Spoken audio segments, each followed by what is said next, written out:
Rikthehemi në studio të dashur teleshikues dhe kam kënaqësinë tashmë të sjell tek ju një protagoniste tjetër.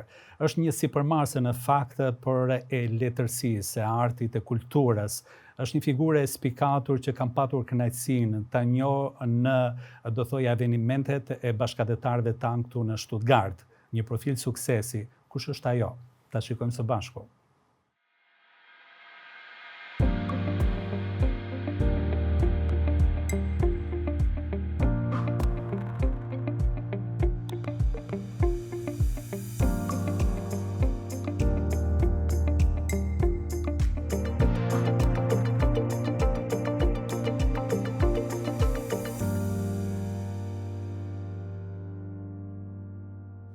Ja pra kush është zonja Loreta Shillok. Përshëndetje dhe mirë se erdhët. Faleminderit për ftesën, mirë se u gjeta dhe me mbrëma të gjithë bashkëdhetarëve dhe ndihem e vlerësuar që jam në rrethin tuaj këtu.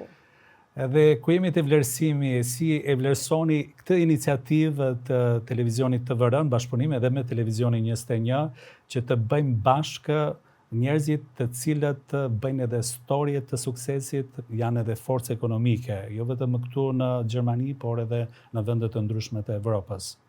Pak këto ura lidhëse do ishte në fakt, do mungonte diçka, nuk do të deportonim ata që arrim ne këtu në diaspor, nuk do bëshim deportues të aktiviteteve tona, nuk do bëshim deportues të çfarë na përbën ne këtu në Gjermani apo ju jeni për të diasporën, natyrisht.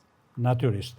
Dhe ku jemi tek profili juaj, ju nuk qëndruat vetëm në komoditetin e profesoreshës në Universitetin Gjerman këtu në Stuttgart, ku edhe ligjeroni, por morët një sipërmarrje e cila rezultoi me shumë sukses, shtëpinë botuese, ku në kuadër të saj po bëni një punë shumë të çmuar. Na flisni pak për historinë e kësaj iniciative apo sipërmarrje. Ju falenderoj. Në fakt, komoditeti si profesor në universitet është dhe nuk është, por isha e plotësuar. Pse shtëpia botuese? Ky ka qenë hapi i dytë. Hapi i parë ka qenë obligimi im për përkthimin e letërsisë shqipe në gjuhën gjermane, për arsye të një detyrimi të një njohje të letërsisë son.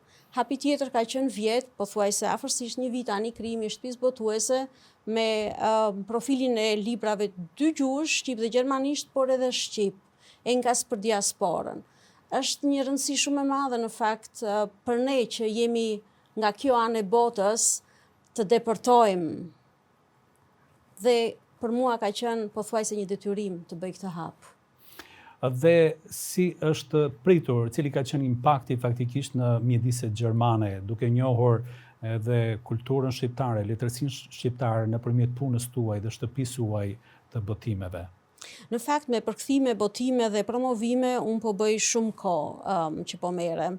Mirë po, çelja e shtëpisë time botuese është përgëzuar shumë nga audienca gjermane. Ne kemi pasur edhe promovime vjet, kanë qenë 5 promovime të cilat kanë pasur një audiencë jo vetëm të diasporës, por dhe një audiencë gjermane dhe mezi prese në fakt takimet e radhës.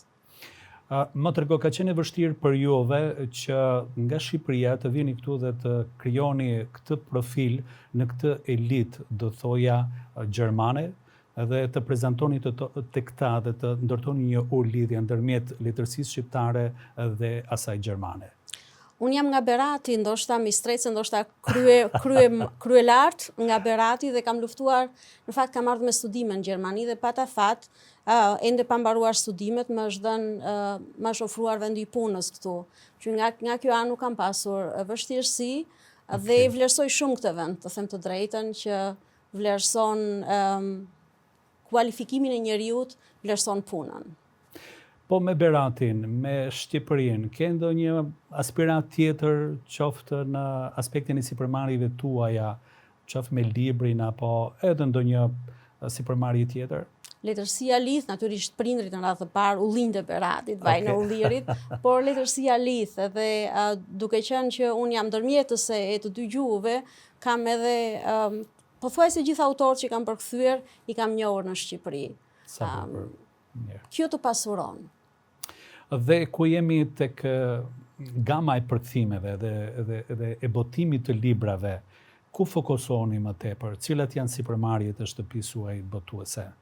Përfshihen edhe fëmijët, përfshihen edhe gjeneratat e ndryshme, apo Ne kemi si autor?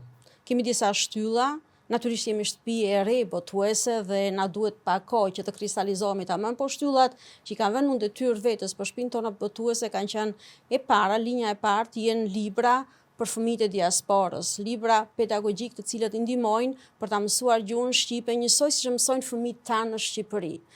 Profili i dytë është libri për fëmijë dy gjuhë, shqip-gjermanisht. Ndërkohë përkthimet vijojnë pastaj në autorë të njohur si Mimoza Ahmeti, apo si Bashkim Hoxha, apo Gajqo Apostoli që ta kem si vjet dhe disa autorë të tjerë. Domethënë profili si nga ana e grup moshës, është ndar i fëmijëve, ashtu dhe të rriturve, ndërkohë detyra që kemi vënë ne vetes është që çdo vit të botojmë nga një përmbledhje antologjie. Si vjet e kemi autorët e lindur në vitet 60 në Shqipëri, do jenë tregimtarët shqiptar, të cilët këtë antologji jam duke përfunduar tani dhe do dali dhe në shqip dhe në gjermanisht. Ne ju dëshirojmë suksese dhe ju falenderojmë për që gjetët kohë dhe që ishit pjesë e këtij paneli të sonta. Shumë faleminderit, ishte kënaqësi. Faleminderit.